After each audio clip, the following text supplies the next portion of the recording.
Thank you, Mr. Speaker. I hope the House will not mind if I begin with a personal confession. A few months ago, the BBC came to see me to talk about Her Majesty the Queen, and we sat down and the cameras started rolling, and they requested that I should talk about her in the past tense. And I'm afraid I simply choked up, and I couldn't go on. I'm really not easily moved to tears, but I was so overcome with sadness that I had to ask them to go away. And I know that today there are countless people in this country and around the world who have experienced the same sudden access of unexpected emotion. And I think millions of us are trying to understand why we are feeling this deep and personal and almost familial sense of loss. Perhaps it's partly that she's always been there, a changeless human reference point in British life, the person who, all the surveys say, appears most often in our dreams, so unvarying in her pole-star radiance that we have perhaps been lulled into thinking that she might be in some way eternal. But I think our shock is keener today because we are coming to understand in her death the full magnitude of what she did for us all. And think of what we asked that 25-year-old woman all those years ago.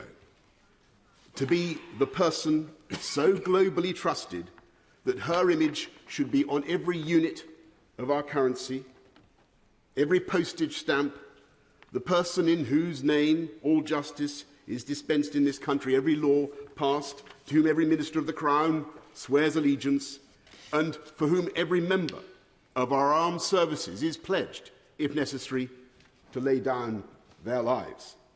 Think what we asked of her in that moment. Not just to be the living embodiment in her DNA of the history and continuity and unity of this country, but to be the figurehead of our entire system, the keystone in the vast arch of the British state, a role that only she could fulfill because in the brilliant and durable bargain of the constitutional monarchy, only she could be trusted to be above any party political or commercial interest and to incarnate impartially the very concept and essence of the nation. Think what we asked of her and think what she gave. She showed the world not just how to reign over a people, she showed the world how to give, how to love, and how to serve. And as we look back at that vast arc of service, its sheer duration is almost impossible to take in. She was the last living person in British public life to have served in uniform in the Second World War.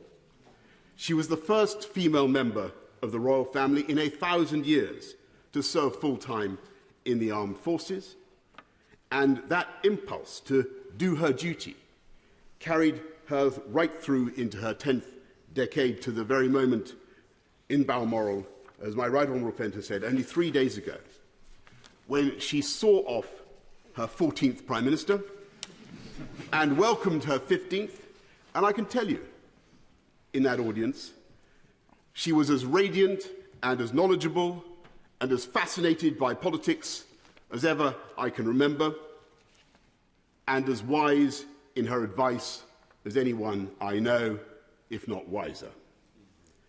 And over that extraordinary span of public service, with her naturally retentive and inquiring mind, I think, and doubtless many of the 15 would agree, that she became the greatest statesman and diplomat of all. And she knew instinctively how to cheer up the nation, how to lead a celebration. I remember her innocent joy more than 10 years ago after the opening ceremony of the London Olympics, when I told her that the leader of a friendly Middle Eastern country seemed actually to believe that she had jumped out of a helicopter in a pink dress and parachuted into the stadium. And I remember her equal pleasure on being told just a few weeks ago that she had been a smash hit in her performance with Paddington Bear. And perhaps more importantly, she knew how to keep us going when times were toughest. In 1940, when this country and this democracy faced the real possibility of extinction, she gave a broadcast, aged only 14, that was intended to reassure the children of Britain. She said then, "We know, every one of us, that in the end, all will be well."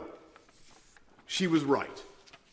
And she was right again in the darkest days of the COVID pandemic, when she came on our screens and told us that we would meet again. And we did. And I know I speak for other Prime Ministers when I say, ex-Prime Ministers, when I say that she helped to comfort and guide us as well as the nation, because she had the patience and the sense of history to see that troubles come and go and that disasters are seldom as bad as they seem. And it was that indomitability, that humour, that work ethic and that sense of history which together made her Elizabeth the Great. And when I call her that, I should add one, Elizabeth the Great, I should add one final quality, of course, which was her humility. Her single-bar electric fire Tupperware using refusal to be grand. And unlike us politicians, with our outriders and our armour-plated convoys, I can tell you, as a direct eyewitness, that she drove herself in her own car with no detectives and no bodyguard, bouncing at alarming speed over the Scottish landscape to the total amazement of the ramblers and the tourists we encountered. And it is that indomitable spirit with which she created the modern constitutional monarchy. An institution so strong and so happy and so well understood, not just in this country, but in the Commonwealth and around the world, that the succession has already seamlessly taken place. And I believe she would regard it as her own highest achievement, that her son, Charles III, will clearly and amply follow her own extraordinary standards of duty and service. Yeah. And the fact that today we can say with such confidence, "God save the King," is a tribute to him, but above all to Elizabeth the Great, who worked so hard for the good of her country, not just now, but for generations to come. That is why we mourn her so deeply. And it is in the depths of our grief that we understand why we loved her so much.